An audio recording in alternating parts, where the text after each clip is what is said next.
Hi, I'm Jace, and this is Wine Chat, and we're here today with Master Distiller Jim Rutledge of Four Roses Bourbon. Jim, nice to have you on the show.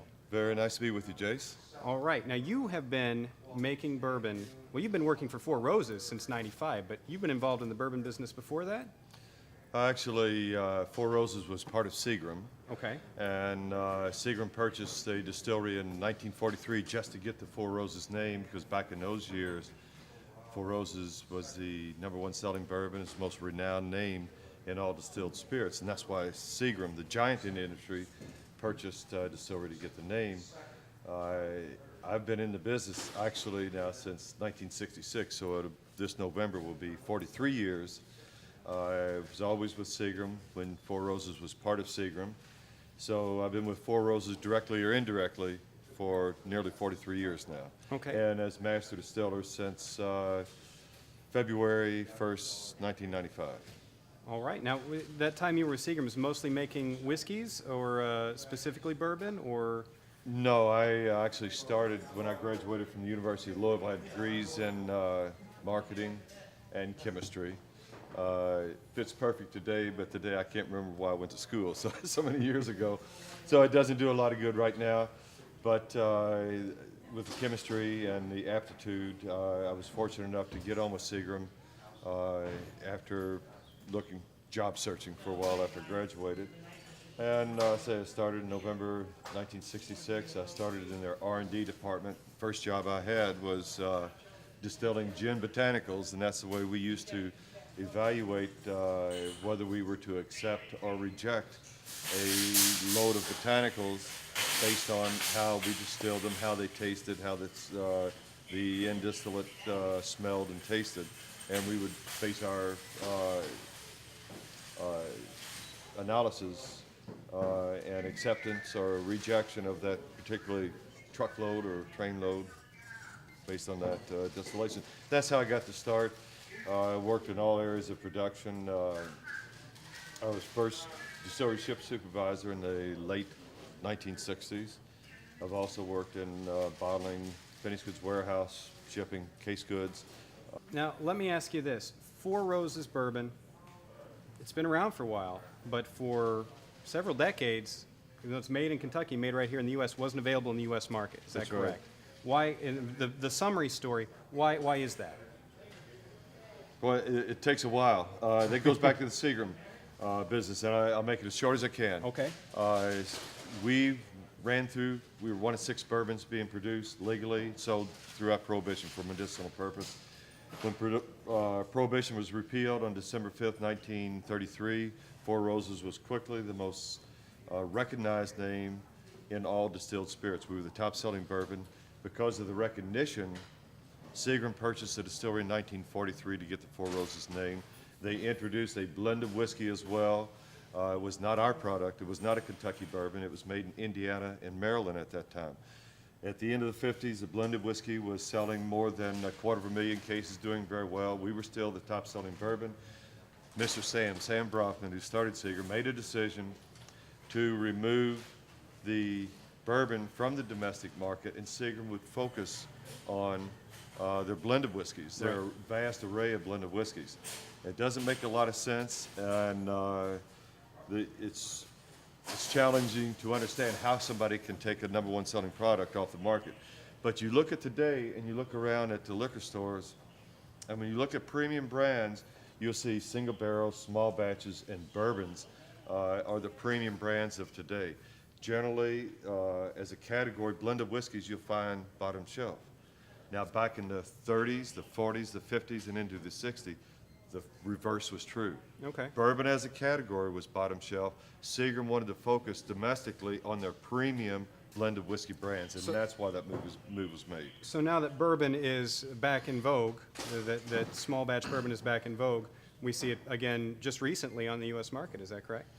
Actually, for years and years before Seagram went out of business, I've been trying to get them to stop production, stop sales of their blended whiskey that actually had destroyed the renowned name that Four Roses once had.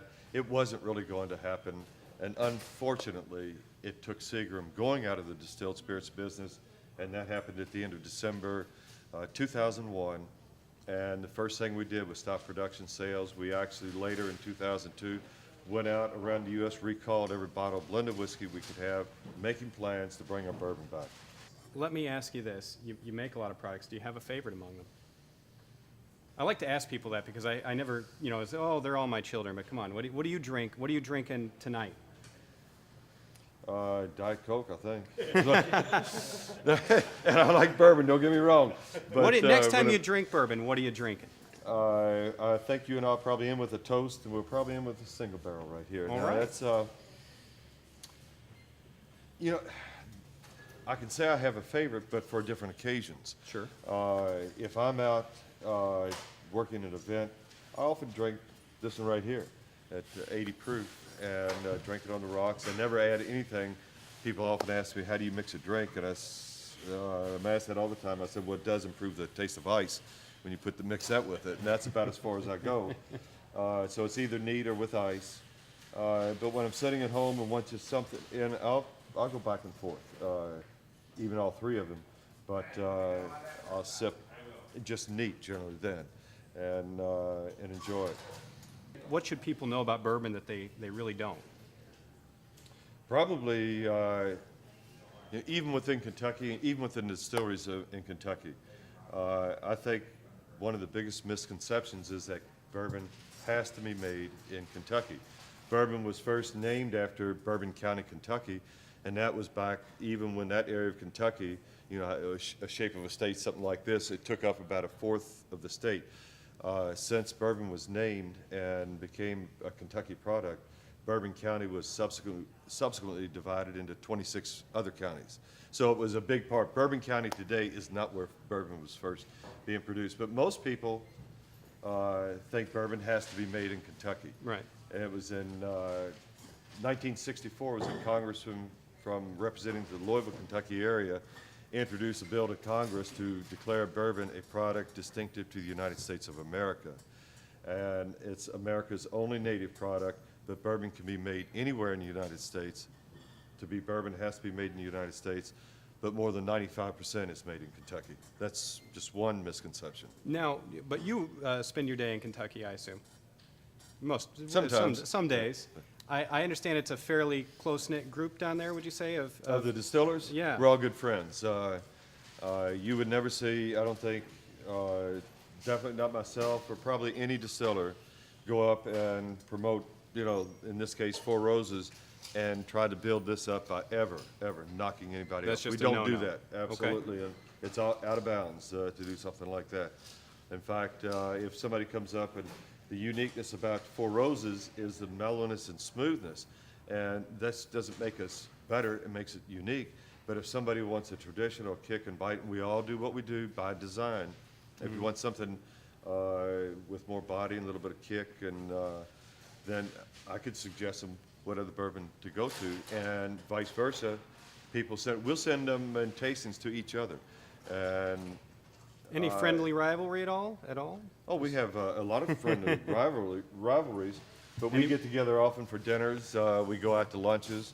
The Master Distillers, there's only 8 Master Distillers, and when we get to go to dinner, we meet someplace, and we'll all bring a bottle. I might bring a bottle of Four Roses single barrel or small batch with me. But through that whole night, I can't drink my own bourbon. I got to drink somebody else's, and that's the way when we get together, that's the way we work it. But we are very close, very good friends, and at the drop of a hat, if somebody had a problem with their yeast or fermentation, and we've done this, that something different that they've experienced before, get on the phone, call the other distillers, and have you seen this? And we'll drop what we're doing if at all possible and go down and help somebody out. It's good to know. Well, we're going to taste, this is the single barrel. Single barrel, right. The single barrel, your favorite. It's your my favorite right your now favorite because it's the only one I have, but it's not necessarily my favorite. All right, well, we're going to sign off here and do some drinking. So until next time, I'm Jace, and this is Jim. Thanks for coming out again. Thank you, I Jace. appreciate it. Great to be And this here. has been WineChat.tv. Salute. Thank you.